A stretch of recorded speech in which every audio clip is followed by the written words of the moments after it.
Today on the show, I have the pleasure of speaking with Jake Harris. Now, Jake is the founder and managing partner of an award-winning commercial real estate firm. He has also authored the #1 best-selling book called Catching Knives. You definitely need to check that out on Amazon. He has been featured in many publications, including the New York Times, Yahoo Finance, and is a frequent podcast speaker and a highly valued coach. To top it all off, to date, he has purchased and sold over 1,200 properties in 23 different states and amassed a commercial real estate property portfolio, I should say, of really iconic properties in those states.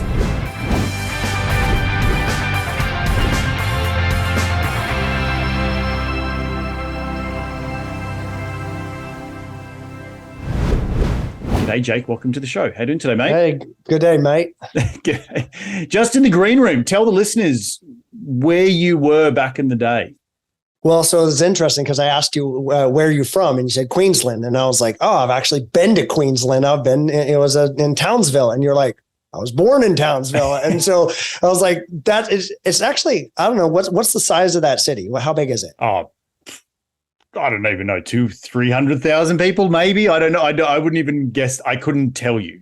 I've never, since I was born there, never been back. So don't know. Well, not a major city, very, kind of thing, super random that I have been to the place that you were born. I was in the Army. So I was in an air assault infantry unit.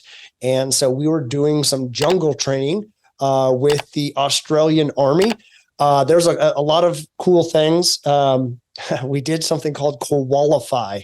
And so qualify is what the Australian they call, and so they would have the privates hang upside down on a tree and wrap their arms around on the tree, and so they're upside on the trunk, and then they would hang there for as long as possible, and whoever hung on for the longest, won. And so, of course, we're competitive. We do those things. But yes, we did jungle training. There's like legit jungles in Australia. I thought it was just like giant desert, kind of area, and sharks out in the Great Barrier Reef. Turns out there's a lot of other things that I don't know or didn't know about Australia. And the people love drinking and having a good time. I think there was a rugby team there the Townsville Cowboys. Yeah, so they were just finishing up. They had a game. They're out. So we're out drinking. And what's interesting, at least I found at the time, they were hard liquor is on tap. It's not beers. All the beers, like all the hard liquor's on tap. And they're just like, and the tipping's not customary. And so we're out there tipping and throwing out money. And so a bunch of Joes running around throwing money we're very accommodating to us. And it was awesome. I don't know that everybody made it back to where we were sleeping in the hotels that night.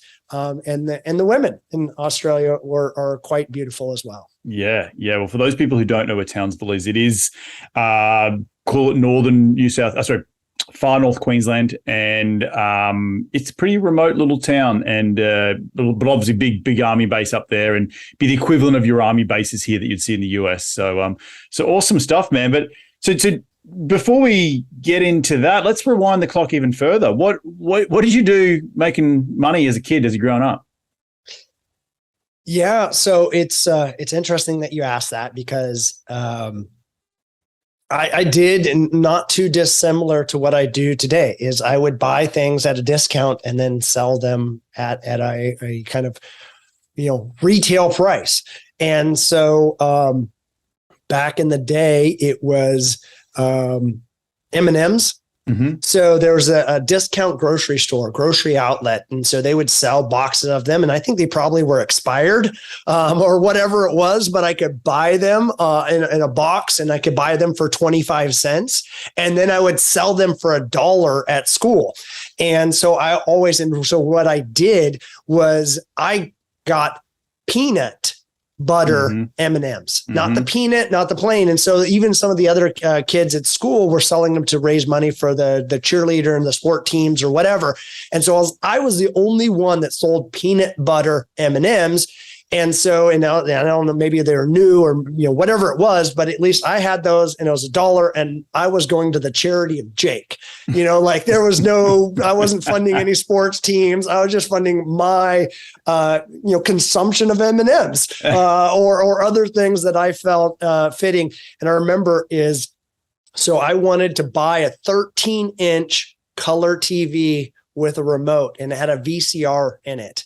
And so it was a combo thing, and it was $100 at Montgomery Ward's was the company, they're out of business now, but they're one of the retailers, kind of discount retailers. And so I had this, and I would save up money, and actually I would iron the money. I would take the dollar bills and I would iron them out, and I put them in a box, and I had like this little box in my closet. And so then all the ones were then ironed out. Occasionally I'd get a 5, and I'd have some of these others. And so then I had this stack of this perfectly crisp dollar bills in this box. And then I was like, I got $100. I was like, I told my mom, we went to the store, and I spent and bought my money with my TV and the thing. And that ended up being what I played, my Nintendo on and other things. And that kind of really created the precedent of what I've done throughout my entire life, of buying things and finding something that was on a discount that I could sell for a higher price. It's so important that the reason I ask all that question to all my guests over the years is to really get that sense of how your relationship with money. And I sounds like I was in a very similar household growing up, earning that keep, putting it away in a shoebox, and then going out and buying the prize. And it just teaches you so much value in and around how kids use money. And I think it's still valuable to this day. But walk us through the timeline. We obviously spoke a little bit about your time in the Army, but what got you into the real estate space, and what was that moment that you said, I've had enough of the Army, I want to get into real estate? Yeah, it was a very common story, at least I've found out, is I was getting ready to get out of the Army, and somebody threw me a book. And they're like, hey, Sarge, you should read this book. And so it was a purple and gold book. Mm-hmm. I'd be like, just by naming a purple and gold book, a lot of people are already going to know. It's Rich Dad, Poor Dad. So Robert Kiyosaki wrote Don't get out of here. Yeah. And it was like, no, like Rich Dad, Poor. And it was just like, yes, this is it. And so it was that Rich Dad, Poor Dad. And it's not like it's very technical in the details of it, but it is like, it creates that light bulb moment where you're just like, aha. And so I was trying to figure out what I wanted to do. And I was actually, also I had some business stuff that I was doing, and I had a kind of a retail business. And it was like, I wanted to be a businessman, but it was not really driving with what I wanted to do. And it was like that Rich Dad, Poor Dad, that real estate that I was like, no, this is what I really want to do. And then the reality is, like, I see the through line is we fixed up an old house. And so when I grew up as a kid, we lived in a 16-foot camp trailer, a family of 5. We bought this old farmhouse that was built in 1888. And like, it didn't even have a foundation. It had just sat on rocks. And so we, took it down to the studs. We jacked it up. We poured a foundation. I'm a little kid, so I'm not really doing much of these things, but I have photos of me like carrying sheets of plywood with my brother when I was a little kid. So I kind of grew up on a construction site, and I grew up in that. And so the fact that I then, got into real estate is now, 20 some odd years later, or maybe it was 15 years later from being a kid to connecting that, it was like, this makes a lot of sense. And then what happens is, I didn't really get going and started in that right away. But I went out of the Army. I started bartending at a country club. Because I wanted to be a bartender, and I thought that was kind of cool. But I didn't want to go spend all my time in the nightclubs and being out all night long and be kind of a zombie. So I was like, I can't afford to be in the country club, but at least I'll get to serve them and hang around rich people and, smart guys or, things. And so I would just pick their brain, ask them questions, serve them, be alongside of them, see what they talked about. How could I create and add some value to them? And then I would ask them questions. And so what they said is, get into construction. A guy gave me advice. He was a developer, and he said, get into construction, because he's like, everybody can learn it through the books, but the guys that come from the trades know what things cost. And let's be honest, a contractor and an investor or a developer are really competing off the last remaining dollars. Once you get past the materials and the cost to affix them, what's left over is then divvied up between the contractor and the investor or developer as a whole. And contractors want to make as much money as possible. and they want to take as much time as possible. And you know what? They sometimes, you can go over budget, is then the investor is left with no money or they lose money. Contractor got paid. And so they said, understanding that critical piece of the dynamic is going to be very, very beneficial for the long-term success of you doing this into the future. So that's why he's like, my advice is go learn the trades. And so that's what I did. I got into doing commercial construction. I started working as an estimator. I talked myself into a job that I was definitely not qualified for. I had no idea what I was doing. They're like, and really I did it because I'm super persistent. It's like I kept bugging the shit out of the CEO of the commercial construction company every time he'd play golf. And I'd be like, hey, let me go play golf with you. Like, hey, let's go hang out. And I was like, hey, I see you have this job opening. Like, hey, I applied and nobody responded. Like, hey, what do I need to do? And after some time, I was like, hey, I have 3 days a week. I can just come in here and work for free for you. I'll come do your job. I'll do that job. Because I was like, I just have a supreme confidence in myself that I can figure things out. I just believe that I can learn anything. If someone else has been able to do it, I'm pretty good monkey see, monkey do. And so then it's like, okay, I'll just come do it for free. And he was like, pretty persistent. I was like, yeah, that's actually one of my superpowers. And so then I went in and he's like, I'll actually pay you. Come in on Monday, I'll hire you. And, so I came in and it was for a job as an estimator and I had no idea what to do. And I was like, I don't know what takeoffs are. And this is before Google. Like, I don't know what takeoffs are because they're like, oh, here you go, do some takeoffs for this building and do the thing. And I'm like, what's the takeoff? Yeah. Well, what? What? And I was like, do you have any previous examples of this? Maybe I can see the format in which you put it on. And wow. So ultimately, takeoffs, if you people that don't know, but it's basically just calculating like the square footage of the carpet and the walls and the baseboards. And, you're creating a list of what you're going to need for this remodel or the new construction or whatever it is. And so I was like, ooh, math. I'm actually good at math. I know how to do this. Geometry, measuring, like, I'm good at this. I know how to do that. So I took it like a fish to water and quickly, and I was landing millions of dollars worth of projects. Then I moved over to superintendent and a project manager. And then I moved down to Phoenix where I bought a house and started flipping houses. And then that happened to be early 2000s that I was buying. And I was like a mad genius. Like, look at this. I'm making so much money. I bought this house. I sold it for $75,000. I painted the kitchen. Like, look how genius I am. I'm smart. I met Robert Kiyosaki. I'm at Rich Dad Radio. I'm meeting him. I'm talking to them and I'm like hustling. And I became a millionaire before 30. And I'm just like, I am king ding-a-ling, man. Like, you just don't know. I am super smart. And Robert Kiyosaki is like, be wary, young man. Easy come, easy go. There's a crash a-coming. And I was like, yeah, what do you know, old man? I'm super young and smart. And just the market would have to go down more than 20% before it touched where I bought it because I was buying it at a discount. Well, he was right. I was wrong. And actually, I was sitting on a street corner in Tucson. I'll tell you this. It was like, this is my at the time, my rock bottom. I was crying. I was broken in every single aspect of my life. And my brothers who had lived with me and helped me, do this flipping houses, become a millionaire, they left. They moved back to California from Arizona. And they're like, hey, Jake, you're an asshole. You're just focused on money. Like, that's all you want to do is make money, do the thing. And we're out. You're a dick. And so they went back home. The girl I thought I was going to marry had broke up with me.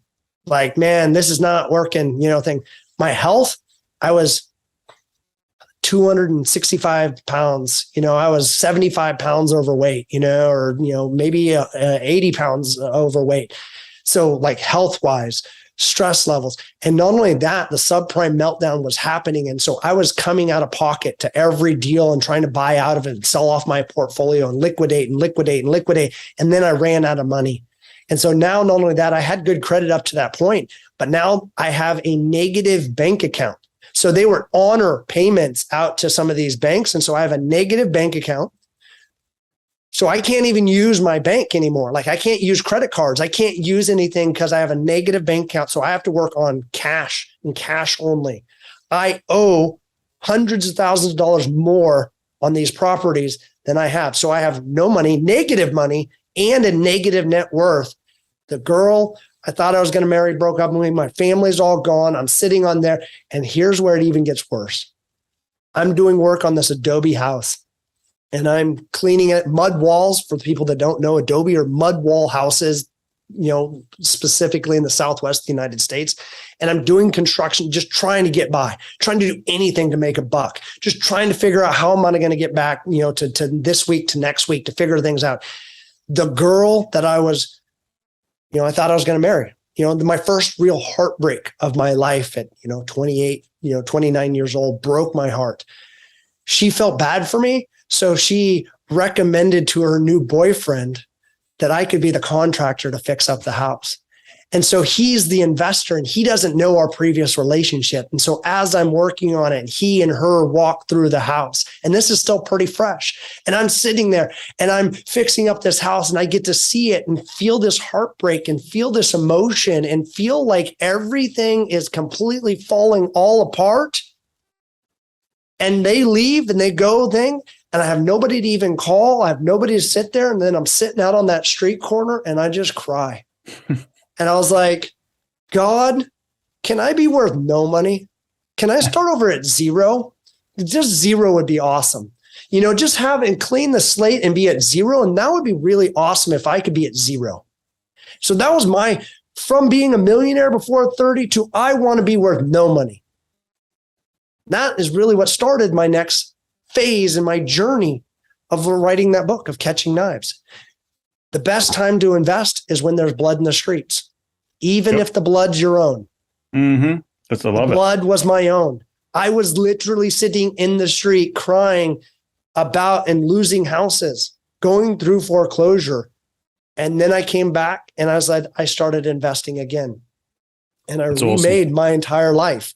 I started building that foundation, that rock bottom, and I, didn't figure it out there. I still had months and months, and then creating systems around what I do to start investing into distressed commercial real estate and to invest into, distressed real estate in general, and then evolve that and grow that. And that's obviously subsequently, 15, 20 years later, you read my bio. We're doing lots of different projects, and it's really fun and exciting on what I do every single day. But it started with getting over the tip of my skis, making a lot of mistakes, falling down, and then hitting that rock bottom until I, retooled and picked myself up. That's an incredible story, my friend. Thank you for sharing that with me. I do want to just, for those listeners out there, one thing that you mentioned that was super inspiring, because I did exactly the same thing, except I came through, and I've said this to a number of people, no offense to lawyers and finance guys, love them, but if you come through the tools, you will be a better developer or real estate investor. You just know what things cost. I'm a structural engineer.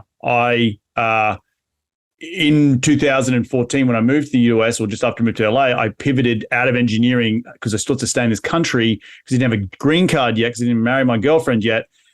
And I went and worked for a developer. I happened to be the structural engineer doing the design for a multifamily project in Long Beach. And I just said, I'm over this. They wanted to get me to get my PE license. And I said, hell no, I'm not going back to freaking do these exams. God, no, I'm on site and I'm talking to the freaking developer. And I'm like, what are you going to rent this place for? He's like, what about the bolts in the columns? Like, yeah, no, just put 4 of them up there. Don't worry about it. So it's very similar that you found something that could be valuable in learning to continue your pursuit of where you needed to go. And so many people do. I don't want to skim over that, because it is a very vital point when people getting into this business, they think, what skill set can I do? And you said you were good with math. Well, then you went out and found something that you could learn and continue acquiring skills from and get paid to continue moving that ball down the fairway. So I just want to mention that, because I've done exactly the same thing, and it was been very powerful in my career. Obviously, you then went off and became too big for your boots, but that's we'll get into that. So with all of that being said, what are you doing today? You've written the book, Catching Knives. You're actively doing real estate. And I would also love, and I'm sort of jumping ahead here, but I want to get to the point of what you think is coming. Given your experience with Richard Portad back in the day and Robert Kiyosaki, what do you think is coming down the right road? But let's just summarize where you are today in the business. What does it look like? What are you doing? Yeah. So today, and to kind of give you, like you said, 1,200 flips in 23 states. We have some commercial real estate portfolio, building a hotel on the Riverwalk in San Antonio, converting some historic office buildings to multifamily, doing some land assemblage, have probably a couple thousand units worth of multifamily land in downtown San Antonio. Really been focusing in on Central Texas over the last 7 years. Part of that is, so I use a lot of data analytics to determine markets to where job growth, population growth, affordability index, and kind of a catch-all of demographics is, so run these analysis on these markets. And so because the market is actually one of the biggest kind of drivers of what's happening. And so think about this is like the tide or the current of the river or something like that. And so I found that, you don't have to be Michael Phelps or, Ian Thorpe, the torpedo. You don't have to be that world-class Olympic swimmer to actually just go with the tide. And so what happens is the market is making up the vast majority of what is, trending or swinging in the right direction. So you can just paddle, little Grom, on your board and let the market take you in that momentum. So when we look, we're establishing market first, and then we're trying to look for good deals in those markets. And then, so that's why we do a variation of different asset types, is because we believe the overarching market is going to have a rising tide that's going to raise all the boats. And so then we just need to find good deals in those particular markets. And so we don't necessarily even niche down to say, hey, it's only multifamily. It's been super competitive on multifamily. Interest rates have been going up. We're in a recession.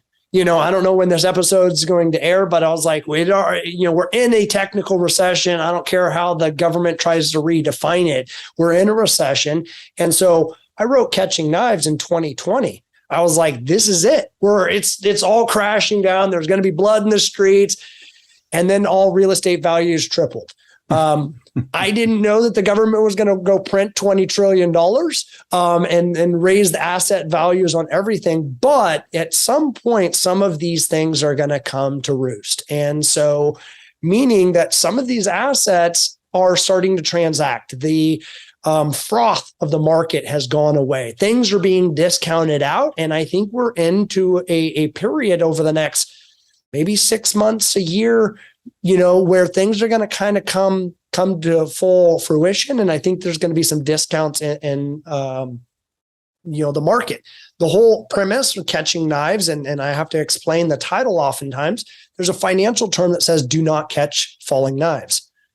And so as a contrarian, and especially in commercial real estate, is like you have to be prepared to catch that knife before it happens.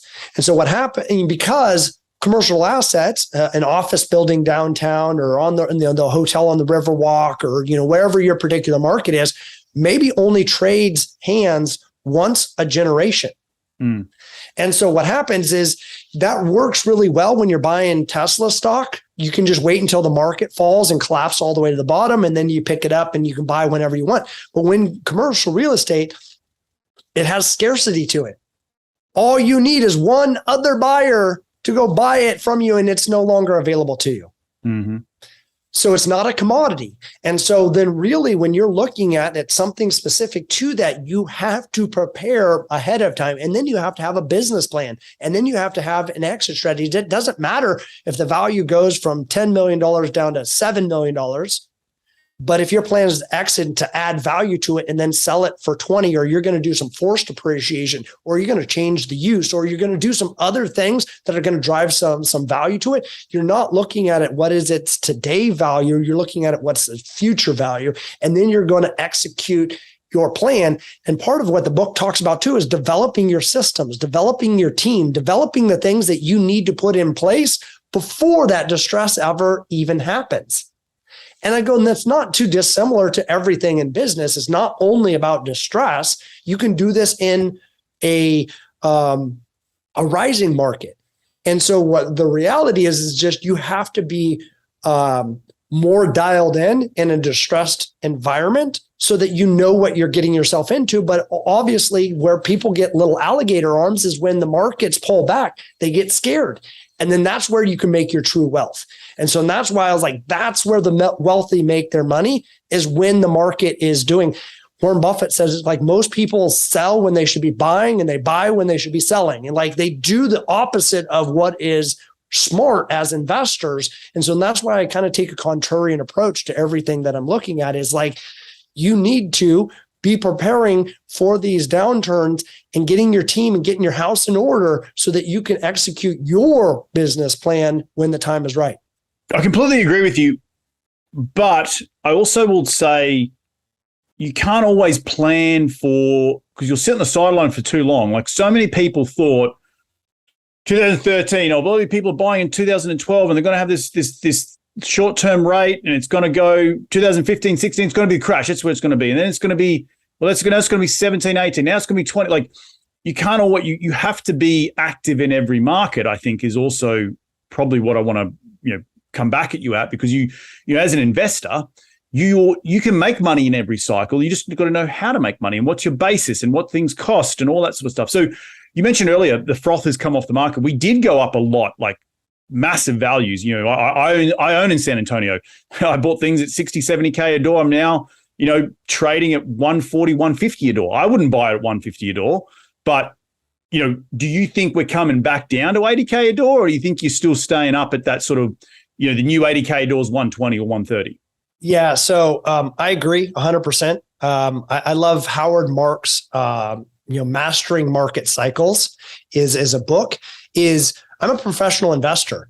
I'm not waiting for only the market to be correct. To what happens is, like, think about this as being like a blackjack player, a professional kind of, player, is like, when the deck's a little bit stacked in your favor. Obviously, if you're playing like a single deck, blackjack, you can count cards, or maybe a couple decks, you can count cards. When the deck stacked in your favor, you have the opportunity. You're going to split tens. You're going to be like, man, we're putting all the chips on the table right now because that's where the distress environment is. But that doesn't mean you're just sitting off and not playing the game. And so, like, exactly to your point is, you can continue to make money in every market, up and down and left and right. And so, but being and understanding how to counterpunch to what the market is giving you. And so people do have to take action. You have to be in the market all the time. But then there's also times to when you're maybe more conservative on your investments versus when you're like, I'm leveraging the house. I'm, leveraging my 401k. Back up the truck. Yeah, back it up because this is the time. And I was like, so I don't see a whole lot of distress in real estate. I don't see a whole lot of distress coming down the market in real estate as a whole. I think multifamily is going to continue to grow. And I don't think it's 120 a door is going to go to 80 a door. I think it's going to go to 130 or 135 or 140. Your cost of capital is definitely going to, stay up there for a little bit longer. But when I look at this over the next 6-12 months, there's going to be some buying opportunities as the people that shouldn't have bought stuff got in trouble, or maybe got into some bridge debt, or they got into some things that they thought they could, refinance out at a 80% LTV and they're only getting 65. And then they're like, oh man, now I'm in trouble because I can't get out of this. And interest rates are now 7 or 8%. And I was banking on it being 4%. So those we're going to see who has their swim trunks on as the tide goes out, who kind of got themselves in trouble. And so there's going to be some buying opportunities. But I actually think in 2008 and 2011 and in 2012, really, we went to a different monetary theory, the MMT, the modern monetary theory, and really that debts don't matter, that they can print unlimited amounts of money and it doesn't really affect anything. And so most of the economists that are in the government now are on that basis of MMT. And so That's why they printed in 2008. That's why they printed here in COVID. And so what that does is it creates actually a low interest rate environment for elongated time periods. And you can see where they did this in Japan. You can see this where they did it in the yen.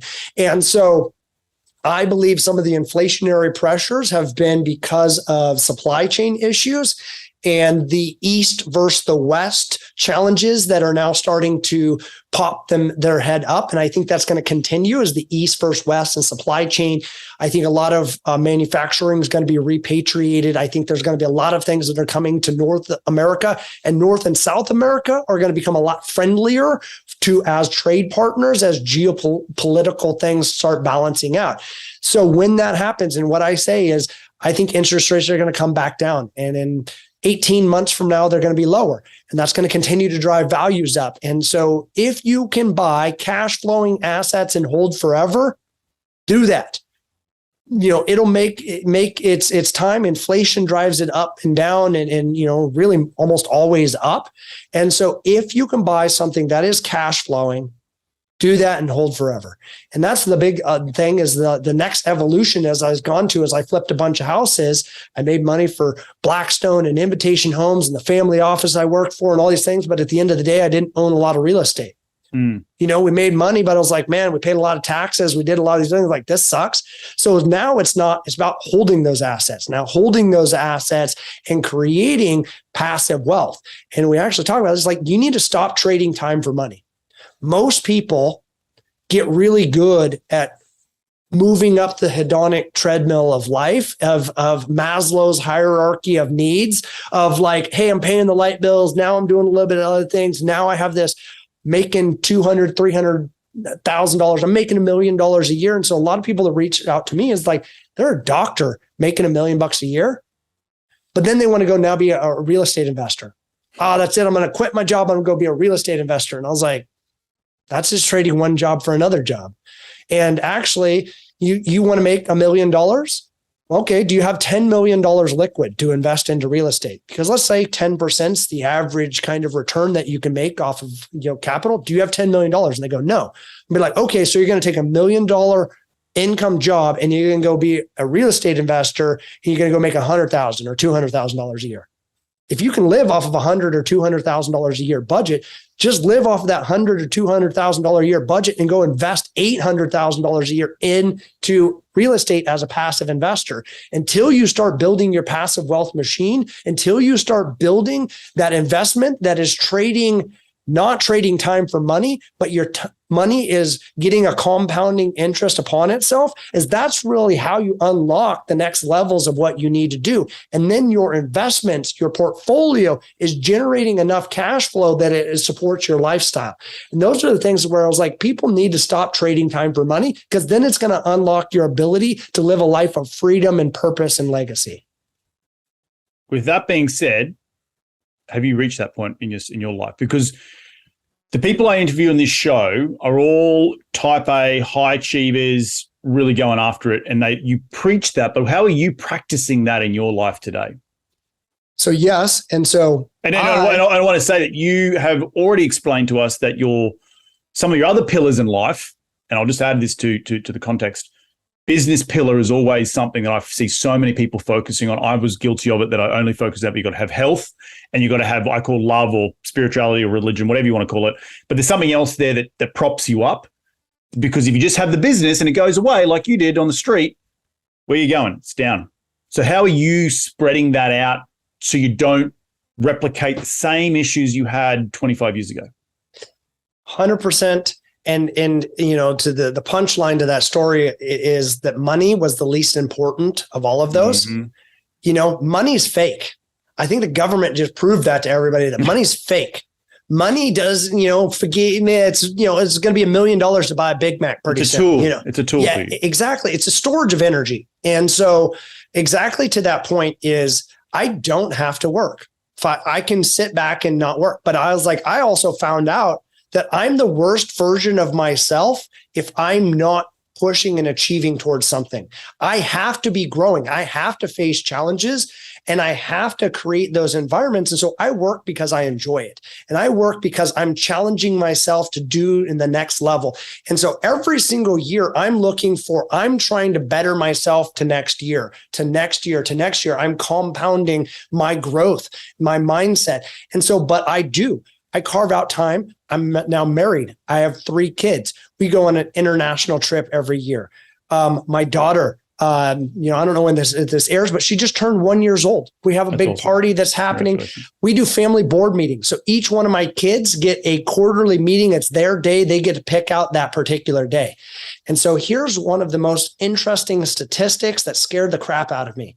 95% of your in-person time with your kids is from the ages of 0 to 18.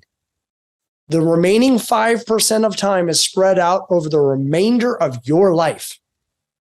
And at first I was like, no, that's not true. And then I thought about it with my own parents. And how much time do I spend with my parents in a given year? And so, they got divorced when I was 15. I went to the Army when I was 17. Now I think about this. Holidays, maybe some vacation, maybe it's a birthday, things like that. 3 hours here, 4 hours there, half a day there. I was like, what is that? 30 hours a week or 30 hours a year? And it's how much time that they have left. They're getting older. My grandparents have all passed away. I don't have grandparents. So then I was thinking about that and I was just like, I don't accept that for my life.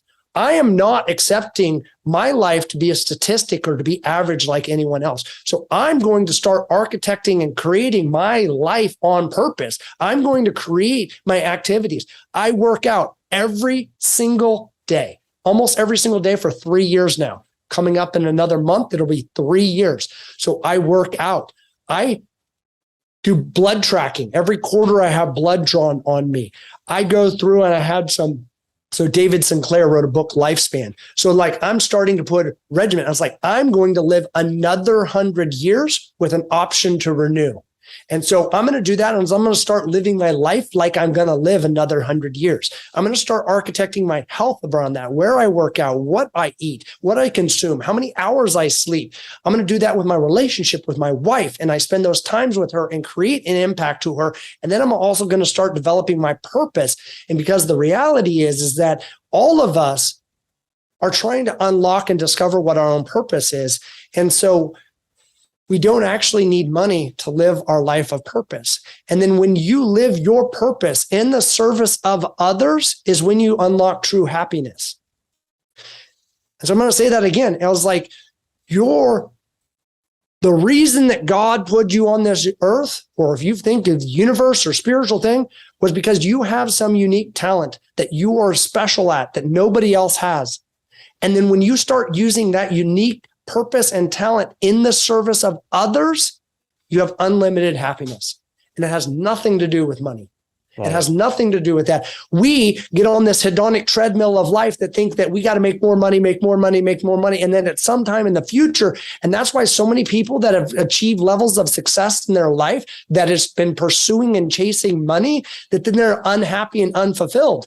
And then it's like, oh, now I discover that, I'm supposed to be using my purpose. The things that oftentimes that make you successful are part of the reason that line up to what is your purpose. And then when you start discovering that you can use that to serve other people and remove the financial equation, and then it's also your self-actualization. Like you never need the money in the first place. Mother Teresa didn't need the money. The monks didn't need the money. You didn't need the New York Times bestseller list. You could have done that way before the thing. All those limitations that you had were self-limitations. They're all things that you put on yourself.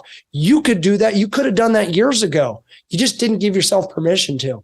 And so that's where it is unlocking your permission to really live into your purpose in the service of other people is when you truly unlock that happiness. And that's why I was like, I am generally pretty damn happy. I've actually been accused of being I think annoyingly optimistic. And I was like, well, that's because, and there's a book Napoleon Hill wrote. It was called Outwitting the Devil, and it didn't come out until recently. And so if you run Think and Grow Rich. And so part of the thing is the reality is like everything is both positive and negative. Everything is in balance. There's positive electrons, there's negative electrons, there's a balancing out of a battery. The universe, the God and devil, there's a balance, the polarity, the things. And so everything is both positive and negative. But as humans, we have the unique ability that we can curate the story and the lens in which we see it as. So if we say it's positive, we can say it's positive. We can say and then look at what of that negative thing that me sitting on a street corner crying was actually the best thing that ever happened to me. That was a positive. Other people can say how terrible that was and what a negative. And so the reality is everything is happening for me, not to me. Mm-hmm. And so then when people start looking at that and they have the ability in your own head to recraft your own message and your own story. And then that's why I'm annoyingly optimistic, was because I was like, dude, this is my own journey. I'm the only one living up in my head. You're the only one that's living up in your head. You have the ability to author your own life. Love it. Love it. Mate, I could talk to you for hours, and I haven't even really spoken because I've just been listening and absorbing all the awesome stuff that's coming out of your mouth. But at the end of every show, we like to dive into the top 5 investing tips. You ready to get into it? Absolutely. Mate, what's the number one habit you practice to keep on track towards your goals? My morning routine. Mm-hmm. So working out. And as far as because the working out makes everything else easier because I eat better, I track better, it gets me sleep and everything. So working out, my morning routine. Love it. Question number 2 is, who's the most influential person in your career to date? I'm going to say Ray Dalio. As far as I don't know him personally, but I've consumed a lot of his content and he allowed me to think bigger. And especially about thinking about not just my lifetime, but then the history of investing's lifetime. Yep. Love it. Question number 3 is, in your business, what's the most influential tool that you use on a daily basis that you can't run the business without? It could be a physical tool like a phone or a journal, or it could be, a piece of software that you just can't run the business without. What is it? I'd say the people. I mean, like it's not a tool. I mean, it doesn't really matter. Yeah. But it was like, but it's them. They're the ones that they're helping to do this, to leverage and all these other things. We could swap out our computers or software, videos. It's the people. Love it. Question number 4 in one sentence is, what's been the biggest failure in your life and what did you learn from that failure? I was like, maybe you haven't noticed, I have a hard time saying one sentence of anything. I was like, so now I'm trying to think like, how do I condense it? I would say just stop trading time for money. Yep. Last question, mate. Where can people reach you to continue the conversation? They'll be in your sphere. Where do they go? So catchknives.com is where you can find the book, some other content that we're putting out there. At jake.realestate at Instagram is where I'm most active. And then you can just type Jake Harris at real estate. I pop up on YouTube and LinkedIn and all the other, places. I'm not the Jake Harris that's on the deadliest catch that's out catching crabfish in Alaska. That's not me. Jake Harris Real Estate. You can usually find me on most search engine platforms.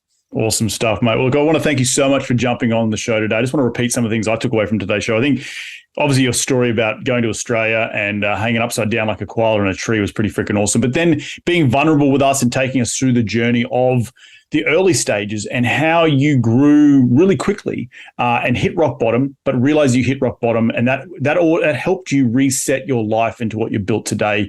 And then building, I like what you said. The best time to be investing is when there's blood in the street, including your own blood. I love when you said that. And then also talking more about thinking from a bigger picture, understanding that you've been put on this earth for a purpose. You've got a purpose, and it's a sort of a tragedy if you don't go out and pursue that in a way that is really, really important. I just love your energy that you bring to the show, mate. But did I leave anything out? I don't think so. I think it sounds awesome. I kind of black out on these things, so I don't even know what I say half the time. So I was like, yeah, that sounds like something I would say. So, I've got a whole page of notes here. So if anyone's watching this on YouTube, you can see I've been madly scribbling down some notes, but it's been freaking awesome. Enjoy the rest of your week, my friend, and we'll catch up very, very soon. Cheers, mate. Well, there you have another cracking episode, jam-packed with incredible advice from Jake. Please head over to catchingknives.com to find it out. It's Jake Harris Real Estate. Google that across the globe. He easily pops up. He's not the catching crabs in Alaska. If you do like this show, the easiest way to give back is to give it a 5-star review on iTunes. All the show notes from today's show will be up on my website at reedgoosens.com. And we're going to do it all again next week. So remember, be bold, be brave, and go give life a crack.